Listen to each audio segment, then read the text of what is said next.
This is being aired on a Sunday.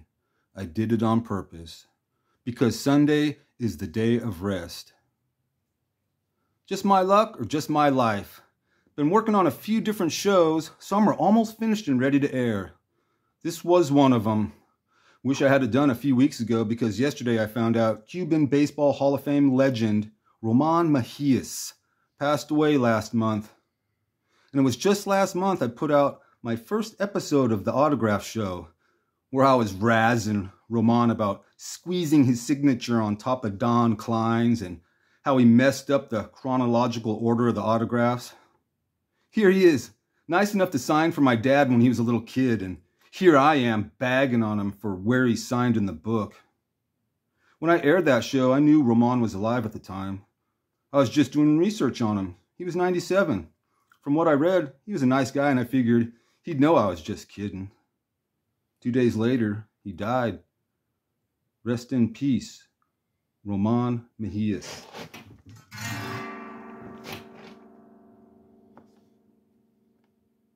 Ramon Mejias, outfielder, MLB debut, 1955.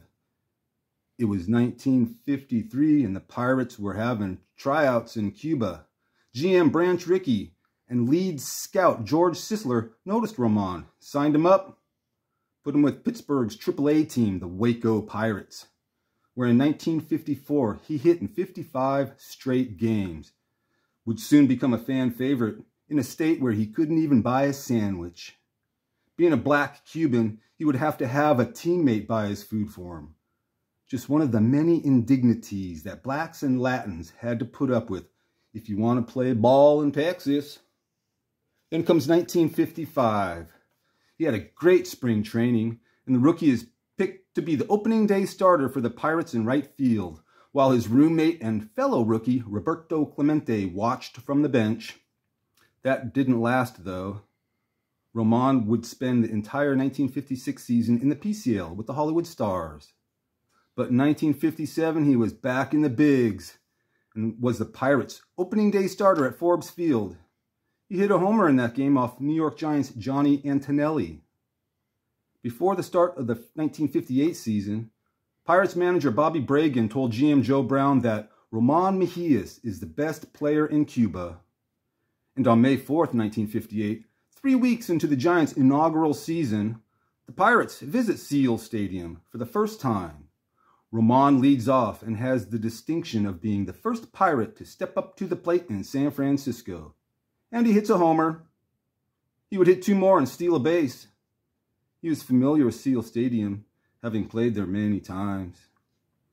He played in a few games during the Pirates' championship year, but not enough to be included on that 1960 winning roster. 1962, Ramon is the opening day starter for the first ever Houston Colt.45 game. And in that game, he hit the franchise's first ever home run and would finish the day with 3 home runs and 6 RBIs in the team's inaugural victory. Traded in the offseason to Boston for the reigning AL champ, Pete Runnels, the Red Sox chose Ramon as their opening day starter in 1963, playing center field. Boston made it a priority to bring Ramon's family over from Cuba. He had been worrying about them for years, always wondering if they had enough to eat.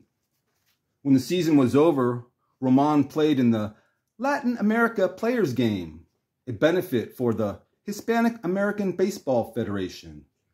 This was the last baseball game played at the storied Polo Grounds before it was demolished. Still with Boston in 1964, he played behind Carl Yastrzemski, Lee Thomas, and a hot young rookie 19-year-old named Tony Colignero. Spent 1965 on Boston's AAA team as a player-coach and would finish up his career in 1966 playing in Japan. Ramon Mejias played over 600 big league games and more than 800 in the minors, and is a member of the Cuban Baseball Hall of Fame, a Cuban legend. A soft-hearted man known for being one of the nice guys in baseball. How nice? In the winter of 1957-58, Ramon went home to Cuba to play winter ball and was named Player of the Year. even though he missed several games after he crashed his car avoiding a cat in the road. That's how nice